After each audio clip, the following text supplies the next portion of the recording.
사도행전 4장 32절에서 37절 말씀 제가 봉독해 드리겠습니다. 믿는 무리가 한 마음과 한 뜻이 되어 모든 물건을 서로 통용하고 자기 재물을 조금이라도 자기 것이라 하는 이가 하나도 없더라. 사도들이 큰 권능으로 주 예수의 부활을 증언하니 우리가 큰 은혜를 받아 그 중에 가난한 사람이 없으니 이는 밭과 집 있는 자는 팔아 그 판 것의 값을 가져다가 사도들의 발 앞에 두매 그들이 각 사람의 필요를 따라 나누어 줌이라. 그브로에서 난 레이족 사람이 있으니 이름은 요셉이라. 사도들이 일컬어 바나바라 번역하면 이로의 아들이라 하니 그가 밭이 있음에 있음에 팔아 그 값을 가지고 사도들의 발 앞에 두니라. 아멘. 할렐루야. 우리를 사랑하시는 하나님께서 오늘도 우리와 함께 하십니다. 함께 하시는 하나님을 믿고 의지하여 우리를 통해 이루시고자 하시는 하나님의 뜻을 이루어 하나님의 영광을 나타내는 복된 날 되기를 예수님의 이름으로 축복합니다. 오늘 우리에게 주신 하나님 말씀을 통해서 하나님의 뜻을 이루는 교회의 은혜가 넘칩니다. 하나님의 뜻을 이루는 교회에 은혜가 넘칩니다. 이런 제목으로 하나님 말씀을 증거하겠습니다. 성전 미문에서 구걸하던 나면서 못 걷게 된 사람을 베드로와 요한이 고쳐 주었는데요. 이 일로 인해서 베드로와 요한은 뜻밖의 일을 겪게 됩니다. 얼마나 잘한 일입니까? 그죠? 근데 이 베드로와 요한이요, 성전을 맡은 자와 사두개인들 또 제사장이 와서 이 베드로와 요한을 붙잡아서 옥에 가두어요. 왜 그랬을까요? 이들은 죽은 자의 부활을 믿지 않거든요. 그러니 이제 예수님, 자기들이 결정했잖아요. 예수님의 사형을 누가 결정했어요? 이들이 결정했어요. 자기들이 사형을 언도하고 또 그래서 십자가에 못 박혀 죽은 그 예수님이 부활했다는 이 소식 전하는 것을 싫어했어요. 그래서 이 사건, 예수님의 부활 사건을 전하는 그 제자들을 이제 붙잡아 옥에 가두었는데요. 그래서 이제 그 다음날 공회가 열립니다. 공회는 베드로와 요한에게 도무지 예수의 이름으로 말하지도 말고 가르치지도 말라고 경고합니다. 이 사내들인 공회의 위협과 경고는요, 결코 가볍게 넘길 일이 아니에요. 예수님께서 나면서부터 소경된 사람을 고쳐주신 일이 있잖아요. 그런데 그 일로 인해서 사람들이 어떻게 했어요? 이 예수라는 사람이 소경을 고쳐주었다. 그러면은 얼마나 좋아요. 아니다.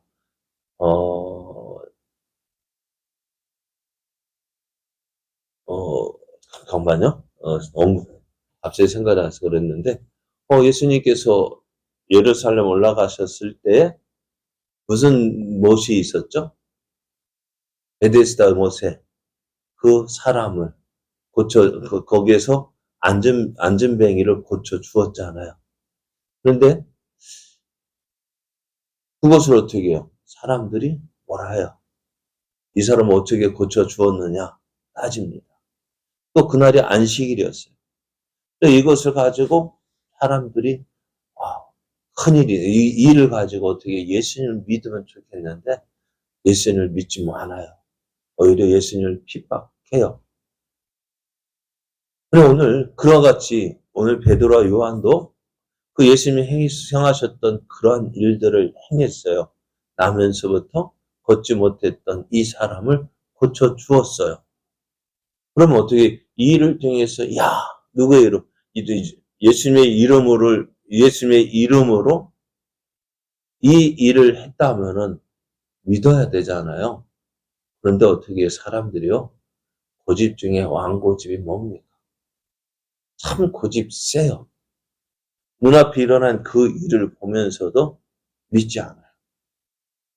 그러니까 예수님께서 부자와 나사로의 이야기 가운데, 이야기를 중에서 어떻게 해요? 부자가 뭐라고 이야기합니까? 나사로를 보내어서 제발 내 형제들을 이곳에 오지 말게 해달라. 이 지옥이 있다는 사실을 저들에게 전해주라. 그래야만 저들이 믿을 것이다 했잖아요.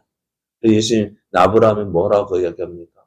모세와 선지자를 통해서 듣고도 믿지 않으면은 죽은 자 가운데 살아나는 자가 있다 해도 믿지 않을 것이다 했잖아요. 그 말씀을 들으시잖아요. 예수님이 죽은 자 가운데서 살아나셨어요. 예수님께서 하신 말씀이 사실이라는 것이 분명히 증거되어졌습니다. 그럼에도 사람들은 그 똥꼬집 부리자. 안 믿어. 눈앞에 그 놀라운 일이 일어났음에도 불구하고 믿기를 싫어합니다. 그래서 어떻게 해요? 믿지 마라. 믿지 말라고 해요. 근데 사람들은 어떻게 할까? 이 공예가 그렇게 결정해서 예수를 믿는 사람은 어떻게 출교하기로 결정한 것을 보고 일어난 거 보고서 그 놀라운 일을 봤음에도 불구하고 믿는 사람이 없는 거예요. 그만큼 공예가 어떻게 큰 힘을 가지고 있는데요. 베드로와 요한이 어떻게 합니까? 야, 도무지 예수의 이름으로 말하지도 말고 가르치지도 말라 할 때 그것은 교회에 엄청난 위협과 경고가 되어지고 있는 거예요. 근데 베드로와 요한이 어떻게 합니까? 19절 말씀에 보면은 베드로와 요한이 대답하여 이르되 하나님 앞에서 너희 말을 듣는 것이 하나님의 말씀을 듣는 것보다 옳은가 판단하라고 이야기합니다. 하나님 앞에서 너희 말 듣는 것이 옳은지 아니면 하나님 기뻐하신 뜻을 이루는 것이 옳은지 너희가 판단해봐라. 그러니까 이 공예와 사내린 공예는 어떻게 해요? 더 이상 뭐라 할 말이 없거든요. 분명하거든요. 베드로와 요한이 예수님의 이름으로 어떻게 이 병산 그 사람을 고쳐 주었어요. 고침받은 사람이 베드로와 요한이 앞에 딱 서 있어요. 사람들이 알고 있죠. 저 사람 어떤 사람이라고? 성전 미문에 앉아서 구걸하던 그 사람이었어요. 그 백성들이 이 일을 보고서 야 놀라워했는 뭐라 할 말이 있겠습니까? 어쩔 수 없어. 그래도 하지 마라는 거예요. 그래도 하지 말래요. 그 경고받고 이제 베드로와 요한이 옥에서 나왔습니다. 교회에서 공예에서 풀려난 베드로와 요한이요 제자들에게로 갑니다. 가서 야 제사장들과 장로들이 이렇게 하더라. 사람들이 어떻게 했을까요? 우리는 어떻게 할까요? 우리는 어떻게 할까요? 야 공예에서 예수의 이름으로 말하지도 말고 가르치지도 말라는데 야, 이 일을 하면은 어떻게 될까? 참 그랬던 것 같아요. 이런 일이 우리에게도 일어났었잖아요. 코로나19 때 예배 드리지 마. 그 말 한마디에 혼자 못하고 굴복했잖아요. 어찌 되었을까요? 이로 인해서 교회가 문 닫은 교회가 엄청나요. 또 이 일로 인해서요. 이상한 말도 생겼어요. 무슨 말이요? 비대면 예배. 비대면 예배 성경에서 어디 나왔을까요? 비대면 예배 드린대요. 이게 어디에 있어요? 참, 우리가 그렇게 굴복했어요. 그러다 보니 어떻게 되어질까요? 가난한 성도가 그렇지 않아도 많은데 더 많아졌어요. 신앙생활 어떻게 해요? 나 혼자 예배 드리면 돼? 그게 무슨 신앙생활이에요? 아니에요. 그런데 그래서 이제 우리는 그렇게 굴복했었는데 예루살렘 교회는 어땠을까요? 예루살렘 교회의 그 당한 위협이 클까요? 우리가 당한 위협이 클까요? 예루살렘 교회는 어떻게 했습니까? 제자들은 앞으로 닥칠 위협과 그 핍박을 놓고 기도합니다. 29절, 30절을 보면은 주여 이제도 그들의 위협함을 굽어 보시옵고 또 종들로 하여금 담대히 하나님 말씀을 전하게 하여 주시오며 손을 내밀어 병을 낫게 하시옵고 표적과 기사가 거룩한 종 예수의 이름으로 이루어지게 하옵소서. 우리는 그 공의 말에 듣지 않겠습니다. 그들의 위협함을 굽어 보시옵고 이제 그럼에도 우리가 담대히 하나님 말씀을 전하게 하여 주옵소서. 그래서 우리에게 분명하고 확실한 증거를 나타내 주옵소서. 어떻게 해요? 종들로 하여금 하나님 말씀을 전하게 하여 주시옵고 손을 내밀어 병을 낫게 하시옵고 표적과 기사가 거룩한 종 예수의 이름으로 이루어지게 하옵소서. 저들이 아무리 위협한다 할지라도 우리는 담대히 복음을 전하겠습니다. 어렵고 위험한 상황을 벗어나게 해달라고 기도하지 않고 그 상황에서도 담대히 예수님을 전하게 해달라고 기도합니다.